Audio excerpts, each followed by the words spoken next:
Something shook Tanzania. In October 2025, general elections were held. Quietly at first, then like thunder rolling over the Indian Ocean.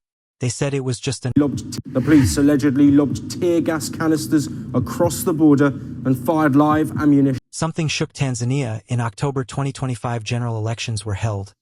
Quietly at first, then like thunder rolling over the Indian Ocean. They said it was just another election, routine, predictable, controlled. But history never arrives politely. Sometimes it barges in when a generation has been silenced 1 year too long. At dawn, Dar es Salaam felt normal. Buses humming, shopkeepers sweeping dust off their doorsteps. Yet beneath that calm, something restless breathed. A generation that grew up online, raised on truth, not tradition, finally exhaled.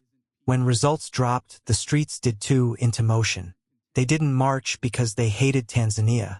They marched because they loved it enough to fight for honesty. Students, writers, traders, coders with cracked screens and big dreams. No political banners, only voices. No leaders, only unity. The chant echoed like a heartbeat. Justice isn't a gift, it's our right. The world watched the silence, not the screams. Statements came slow, diplomatic, cold. Peace, restraint, stability. But you can't ask a drowning generation to whisper. Then the turning point, not a bullet, not a slogan. An airport, frozen, silent, trapped. For the first time, no private jet could escape the consequences. Power felt the panic people had lived in for years. And when the internet flickered, phones rose like torches. VPNs lit the night. The youth said, "You can shut the network, but not the nation." Across Africa, a wave answered, from Nairobi to Lagos, from Kigali to Accra. One cry, "If Tanzania wakes, Africa wakes." This wasn't chaos. It was clear.